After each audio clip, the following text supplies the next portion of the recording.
ভিডিওটিতে ক্লিক করার জন্য আপনাদেরকে জানাই অসংখ্য অসংখ্য ধন্যবাদ। আপনারা দেখছেন আপনাদের প্রিয় YouTube channel West Bengal DA salary. West বেঙ্গলের ডিএর আপডেট এবং বেতন বৃদ্ধির আপডেট প্রত্যেক দিনের জন্য পাবেন, তাই অবশ্যই চ্যানেলের সাথে থাকুন। চ্যানেলটিকে সাবস্ক্রাইব করে পাশে থাকা বেল আইকনটিতে প্রেস করে রাখতে ভুলবেন না। ইতিমধ্যে বড় আপডেট, রাজ্য সরকারি কর্মচারী এবং কেন্দ্রীয় সরকারি কর্মচারীদের ভিডিওটি সম্পূর্ণ দেখবেন। কি বলা হয়েছে চলুন দেখে নেওয়া যাক। তবে কি দক্ষতার ভিত্তিতে কর্মচারীদের বেতন বাড়তে চলেছে? নয়া পে কমিশনের বদলে নতুন নিয়ম চালু করছে কিন্তু সরকার। কি বলা হয়েছে চলুন বিস্তারিত জেনে নেওয়া যাক। এখানে বলা হয়েছে তবে কি দক্ষতার ভিত্তিতে কর্মচারীদের বাড়বে বেতন? নয়া পে কমিশন বদলে নতুন পে কমিশন চালু করছে কিন্তু মোদি সরকার। এবার সরকারি কর্মচারীদের পে কমিশন নিয়ে কিন্তু বড় খবর সামনে এলো।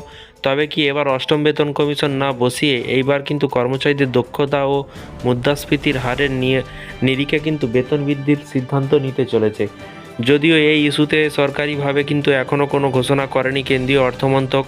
নতুন বছরের মুখে মোদি সরকারের নতুন সিদ্ধান্তে জল্পনাকে কেন্দ্র করে তুঙ্গে উঠেছে তরজা।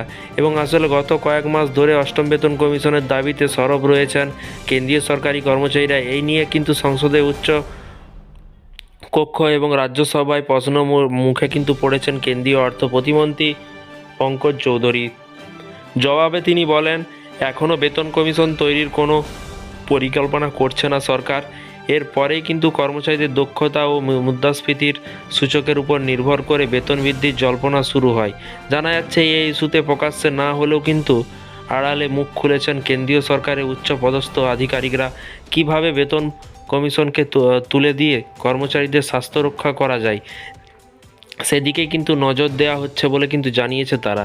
যদিও নতুন পদ্ধতি বেতন কমিশনের আদৌ পরিপূরক হতে পারবে কিনা তা নিয়ে কিন্তু আর্থিক বিশেষজ্ঞদের মনে কিন্তু যথেষ্ট সন্দেহ রয়েছে। দক্ষতার ভিত্তিতে বা মুদ্রাস্ফীতির উপর নির্ভর করে বেতন বৃদ্ধির সমর্থকদের কিন্তু যুক্তি, শেষ পর্যন্ত এই সরকার কী সিদ্ধান্ত নেয় তা কিন্তু অবশ্যই যুগোপযোগী হবে। এবং বেতন কমিশন সাধারণত 10 বছর পরে বসে, ফলে বেতন বৃদ্ধির জন্য কিন্তু 1 দশক অপেক্ষা করতে হয় এবং কর্মচারীদের নতুন ব্যবস্থা তার থেকে কিন্তু মুক্তি মিলবে। পদোন্নতি নিয়ে কিন্তু আবার পাল্টা অভিযোগের সুর শোনা যায়।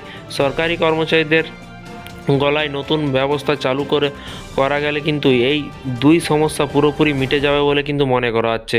তখন উচ্চ মেধা সম্পন্ন যোগ্য কর্মচারীদের উচ্চ পদ দিতে বাধ্য হবে সরকার। যদিও সমালোচকদের প্রথম প্রশ্ন, কিভাবে বা কিসের ভিত্তিতে সরকারি কর্মচারীদের যোগ্যতা বিচার করা হবে?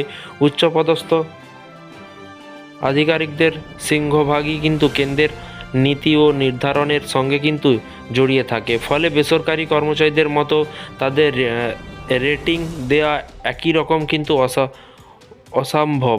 এবং এছাড়াও এই পদ্ধতিতে কিন্তু স্বজন ও পোষণের প্রবল কিন্তু আশঙ্কা রয়েছে। দক্ষতার রিপোর্ট পেশের ক্ষেত্রে নিচু তলার সরকারি কর্মচারীদের থেকে অন্যান্য সুযোগ সুবিধা এবং আদায় করার সুবিধা পেয়ে যাবেন পদস্থ অফিসার শ্রেণী। আর তাদের খুশি করতে গিয়েই কিন্তু নিয়ম নীতি ভাঙার রাস্তায় হাঁটবে নিচুতলার কর্মচারীরা। ফলে সরকারি দপ্তরে লাগামহীন হতে পারে দুর্নীতি। এবং বর্তমানে নিয়ম এবং কেন্দ্রীয় সরকারি কর্মচারীরা বছরে 2 বার মহার্ঘ ভাতা বা ডিএ পেয়ে থাকেন। দক্ষতার উপর নির্ভর করে বেতন ঠিক হলে এই সুবিধা তারা পাবে কিনা তা কিন্তু স্পষ্ট নয়। কেন্দ্রীয় সরকারি কর্মচারীদের অবশ্য দাবি যে আগামী বছরের 1 জানুয়ারি থেকে অষ্টম পে কমিশন চালু হওয়া উচিত। দ্রুত ওই কমিশনের বসাতে মোদী সরকারকে অনুরোধ করেছে all India state government employee federation নামের কর্মচারী সংগঠন।